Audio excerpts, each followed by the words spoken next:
Kepala Badan Pengawas Obat dan Makanan Penny Lukito memberi keterangan pers mengenai kebijakan vaksin booster yang akan mulai dilakukan bulan ini. Kita ikuti bersama. Kaitan dengan hal tersebut, ya semenjak November 2021, Badan POM bersama pihak-pihak terkait secara bertahap telah melakukan pengkajian keamanan, khasiat, dan mutu terhadap beberapa vaksin COVID-19 yang telah memperoleh persetujuan penggunaan darurat (emergency authorization) sebagai vaksin primer untuk dievaluasi sebagai vaksin booster berdasarkan data hasil uji klinik terbaru yang mendukung.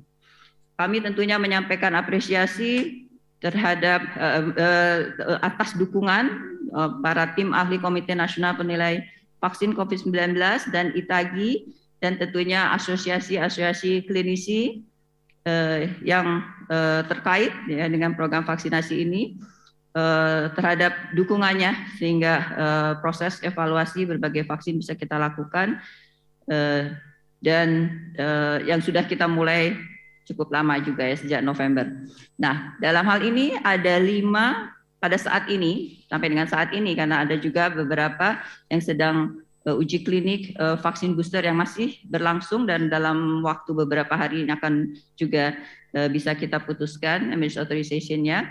Pada hari ini kami melaporkan ada 5 vaksin yang telah mendapatkan emergency authorization, yaitu dan telah tentunya sebelum mendapatkan emergency authorization dari Badan POM telah melalui proses evaluasi bersama para tim ahli Komite Nasional Penilai Obat atau Vaksin dan telah mendapatkan rekomendasi memenuhi persyaratan yang ada sehingga bisa dilanjutkan dengan proses pemberian emergency use authorization. Pertama adalah vaksin CoronaVac COVID-19 Bio Farma. Ini adalah untuk booster homolog yang akan diberikan sebanyak 1 dosis setelah 6 bulan dari vaksinasi primer dosis lengkap CoronaVac vaksin COVID-19 untuk usia 18 tahun.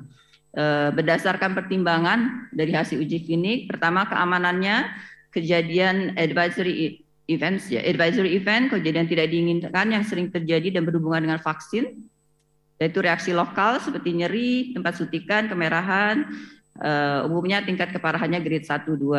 Imunogenisitas menunjukkan peningkatan titer antibodi netralisasi hingga 21 sampai 35 kali setelah 28 hari pemberian vaksin booster ini pada subjek dewasa.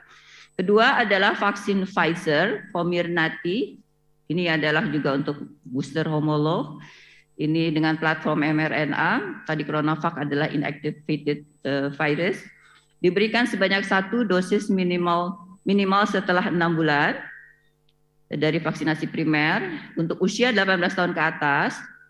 Data-data menunjukkan keamanan, juga kejadian tidak diinginkan, sifatnya lokal, umumnya adalah nyeri di tempat suntikan, sakit kepala, nyeri otot, nyeri sendi, demam dengan grade 1 sampai 2. Imunogenisitas menunjukkan peningkatan nilai rata-rata titer antibodi netralisasi setelah 1 bulan sebesar 3,3 kali. Dan ketiga adalah AstraZeneca, Paxaviria dan Nonezavac, homolog juga ini platformnya non-replicating viral vector, menunjukkan data keamanan dapat ditoleransi dengan baik, ya dilaporkan adverse event-nya bersifat ringan dan sedang, ringan lebih besar 55%, sedang 37%. Kemudian imunogenisitasnya menunjukkan peningkatan nilai rata-rata titer antibodi dari 1.792 menjadi 3.700, sekitar 3,5 kali ya. Kemudian yang keempat adalah vaksin Moderna, ini untuk homolog dan heterolog booster dengan dosis setengah dosis ya vaksin Moderna. Kemudian sebagai booster homolog dan heterolognya Moderna adalah untuk vaksin primernya AZ, Pfizer dan Janssen dengan dosis setengah ya. Ini menunjukkan respon imun antibodi netralisasi sebesar 13 kalinya setelah pemberian dosis booster. Dan pada subjek juga dewasa 18 tahun ke atas. Yang kelima adalah vaksin Zivivax, ini untuk booster heterolog dengan primer Sinovac atau Sinopharm, juga diberikan setelah 6 bulan ke atas di pemberian dosis menunjukkan bahwa peningkatan titer antibodi netralisasi meningkat lebih dari 30 kali pada subjek yang telah mendapatkan dosis primer Sinovac atau Sinopharm.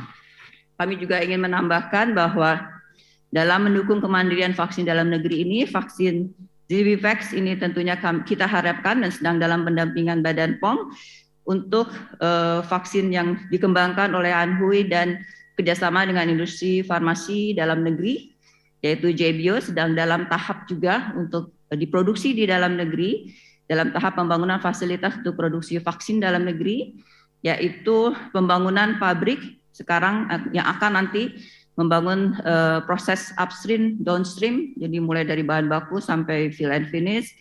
Ini sekarang sedang dalam proses, diharapkan fill and finish selesai CPOB-nya sekitar bulan Agustus, dan selanjutnya nanti diharapkan tentunya selesai dan bisa memproduksi dari mulai bahan baku upstream downstream. Dalam waktu tersebut pun juga sambil menunggu JBio menyiapkan fasilitasnya, PT JBio bekerja sama toll manufacturing dengan PT Biotis Pharmaceutical untuk melakukan proses fill and finish vaksin ZiviVax ini, ya. Jadi ada kontrak produksi dengan PT Biotis. Saya kira ini sesuatu yang mengembirakan, ya. Setidaknya sudah ada yang diproduksi di Indonesia untuk fill and finish. Bertambahlah berbagai alternatif untuk pemilihan vaksin yang diproduksi di dalam negeri. Nah, dengan berdirinya nanti pabrik biofarmasi JBio, maka akan ada di Indonesia 3 fasilitas produksi vaksin di Indonesia, ya, selain PT Bio Farma yang selama ini sudah menjadi industri farmasi vaksin pertama di Indonesia, dan kemudian PT Biotis, dan yang ketiga nanti ada PT JBio. Saya kira ini adalah hal yang positif, ya, yang berkembang dari masa-masa kedaruratan pandemi COVID-19 ini, ya. Itu tentunya kita harus juga menghasilkan sesuatu yang memperkuat industri farmasi Indonesia, terutama untuk vaksin dalam hal ini, dengan bertambahnya industri farmasi swasta Indonesia yang bisa memproduksi vaksin, sehingga aspek kemandirian produk obat dan produk vaksin dalam hal ini, yaitu produk biologi obat Indonesia menuju kemandirian sudah melangkah cukup jauh dalam 2 tahun terakhir ini, karena kita menghadapi pandemi COVID-19, ya. Suatu yang positif yang keluar dari masa-masa sulit kita menghadapi pandemi COVID-19 ini. Ini perlu menjadi catatan kita, tentunya keberhasilan Indonesia untuk terus memperkuat industri farmasi Indonesia menuju kemandirian produk obat dan vaksin dalam hal ini untuk Indonesia, untuk masyarakat Indonesia. Badan POM Republik Indonesia tentunya